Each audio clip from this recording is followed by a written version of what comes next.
Menteri Pendayagunaan Aparatur Negara dan Reformasi Birokrasi, Menpan RB, Cahyokumolo memastikan tidak ada lagi tenaga honorer di instansi pemerintah usai 2023. Itu artinya, pegawai berstatus honorer tidak ada lagi bekerja di instansi pemerintah pusat maupun daerah. Usai honorer dihapus, akan ada dua jenis status pegawai pemerintah pada 2023 yaitu PNS, Pegawai Negeri Sipil, dan PPPK, Pegawai Pemerintah dengan Perjanjian Kerja. Kedua status tersebut nantinya akan disebut sebagai ASN, Aparatur Sipil Negara. Penghapusan ini sejalan dengan Pasal 88 PP Nomor 48/2005 tentang pengangkatan tenaga honorer menjadi calon pegawai negeri sipil, yang mana adanya larangan merekrut tenaga honorer di instansi pemerintah.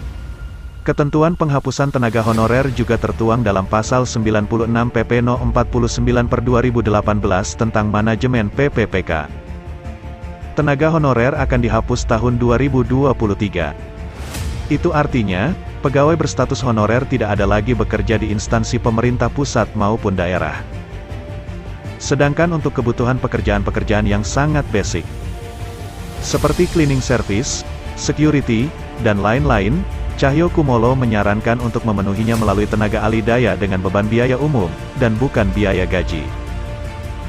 Cahyo menambahkan pemerintah mengutamakan rekrutmen PPPK pada 2022 untuk memenuhi kebutuhan ASN di sektor pendidikan dan kesehatan. Usai honorer dihapus, akan ada dua jenis status pegawai pemerintah pada 2023 yaitu PNS, Pegawai Negeri Sipil, dan PPPK, Pegawai Pemerintah dengan Perjanjian Kerja. Kedua status tersebut nantinya akan disebut sebagai ASN, Aparatur Sipil Negara. Usai pegawai honorer dihapus pada 2023, nantinya tenaga honorer yang sudah bekerja dalam instansi pemerintah akan diangkat jadi CPNS dengan proses seleksi. Tenaga honorer yang diangkat jadi CPNS harus memenuhi kriteria yang ditentukan. Adapun kriterianya yakni seperti berikut ini. 1. Tenaga honorer yang berumur maksimal 46 tahun serta memiliki masa kerja lebih dari 20 tahun. 2. Tenaga honorer yang berumur maksimal 46 tahun serta memiliki masa kerja 10-20 tahun dan terus-menerus. 3. Tenaga honorer yang berumur maksimal 40 tahun serta memiliki masa kerja 5-10 tahun dan terus-menerus. 4.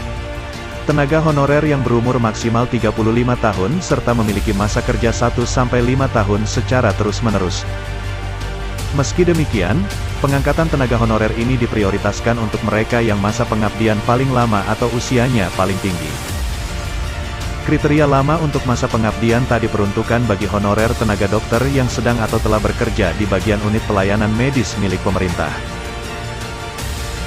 Selama para tenaga honorer ini masih berumur kurang dari 46 tahun serta bersedia bekerja di tempat terpencil kurang lebih 5 tahun, maka mereka akan diangkat jadi CPNS atau PPPK usai lulus seleksi.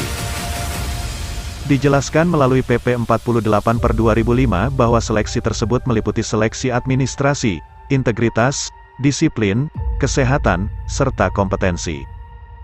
Seleksi tersebut akan diperuntukkan bagi seluruh tenaga honorer yang ingin jadi CPNS atau PPPK. Selain itu, mereka juga wajib untuk menjawab mengenai daftar pertanyaan pengetahuan tata pemerintahan, kepemerintahan, serta pelaksanaannya akan dilakukan secara terpisah dari pelamar CPNS PPPK umum.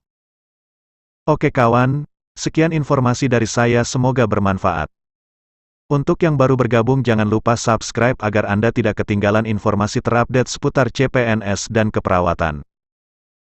Jika dirasa informasi ini penting, jangan lupa di-share di media sosial teman-teman agar yang lain tahu apa yang Anda tahu. Saya Gustra pamit undur diri, sampai jumpa di video berikutnya. Terima kasih. Salam Rebahaners. Ners yang hobi rebahan.